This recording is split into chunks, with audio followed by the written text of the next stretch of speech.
Hello, lovely ones. Your soul assignment this month is quite simply presence. Welcome to the collective frequency upgrade for October. My name is Michelle, and I bring you this transmission and some tools to support you at this time in this beautiful time of transformation. But how can you step more into your power and your wisdom? So here we are in October, and I mean, look, we are edging towards the end of the year. We have just come through the eclipse portal, a couple of eclipses, really transformative times. And I mean, look, if you even just reflect on the year that's been, I would say that you would agree that you would be a very different person now to how you started off the year. And I ask you, what has this year taught you about yourself? What have you learned about yourself this year? And chances are there's been a lot of letting go of various, you might find people, work, various things or experiences in your life, but also on an inner level, just habits and roles and identities that are breaking down, because this is what we need in the collective right now. We can't be doing those things that we've been doing for so long, like hundreds of years, thousands of years, as a collective. We need more than this now. We're moving towards such incredible times in consciousness, and we need to let go of these old ways of being. These systems, you can see all around you, systems, politics, banks, our institutions, they're all breaking down. So we need to adjust with that. And it's because we are adjusting. And this is why that's happening, because those systems, they don't serve us anymore, and they're not going to serve us moving forward from here. So as I say, what have you learned about yourself this year? And how has it shaped what direction you're going to take next? Because this is where presence is required. It's at this time that we have passed through the eclipses. You've had things arise, you've witnessed other things that perhaps need to be shedded. That's what eclipses are all about. And now it's like we're in that gentle rebirth phase, and for us in the southern hemisphere, it's perfect. It's like the springtime.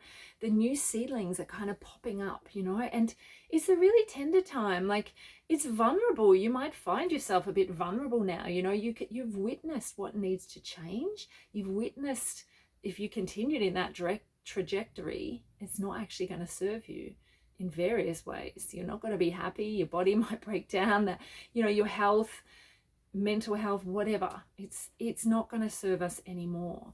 So these roles and identities need to break down. But this is a tender time when you've witnessed that, and you're coming out, if you like, of the womb or out of the earth. And it's like you look around and you're still faced with potentially those same people, those same experiences coming at you. But the presence is really needed for you to start to respond differently. And not only that, for you to know that you have a choice to respond differently. Chances are these habits, these roles, these reactions that you've been doing all your life have come as part of a survival response when you were young, avoiding pain or gaining love. So now it's time to not just react, but to actually respond from this place of presence, of what's happening around you, so that you're not just playing out old nervous system, cellular memory, but you're actually responding to the moment, and perhaps knowing that you are safe in this moment to respond in a different way. So I'm going to share with you a really simple tool that can help basically connect your mind and your heart. And it's a beautiful practice to perhaps do at nighttime as you're going to sleep. It's very calming for the whole nervous system. You can do it as you're waking in the morning to just connect you up. But you are going to have to start basically doing things differently. There's no way around it.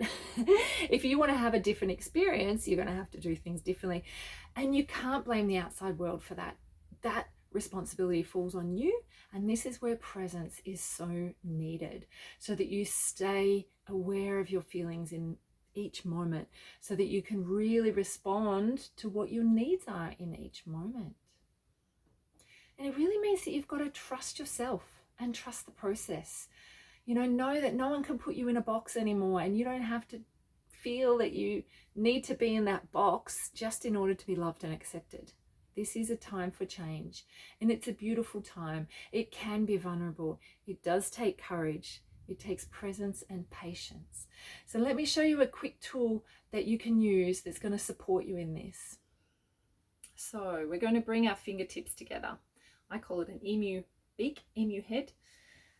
Both hands. One hand is going to go basically at the center of your forehead, and the other hand is going to go at the bottom of your sternum, so that hard bone in the center of your chest, just before your ribs separate. You're going to place one hand down at the sternum and one hand just there in the middle of the forehead, and just taking a few long, slow, steady breaths. You might like to close your eyes down and just feeling whatever you're feeling, that sense of calm, that sense of connection.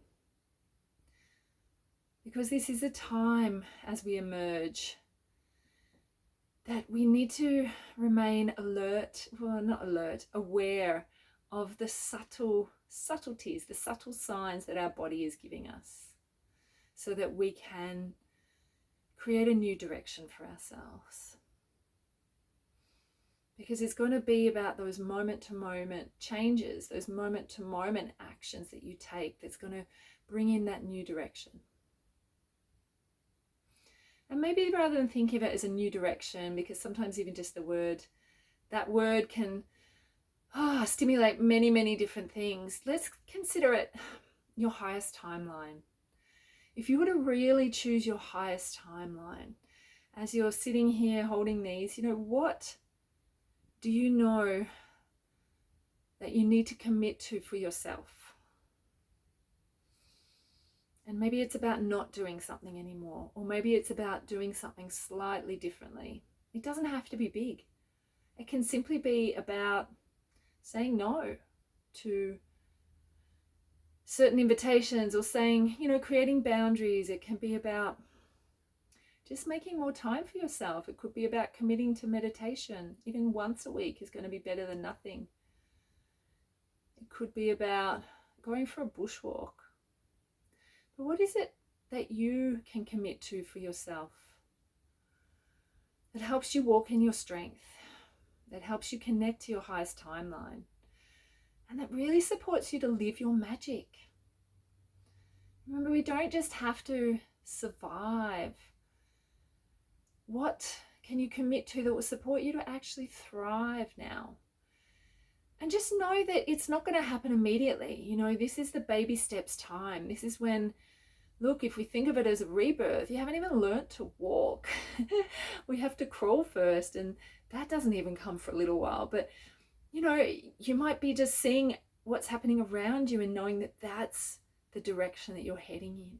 You don't even have to have all the answers just yet. But by doing this, and daily is ideal, twice a day is even more ideal, it just supports you connecting the heart and the mind, which allows you to be present to those subtleties, present with awareness to what action you need to take in that moment and what action not to take.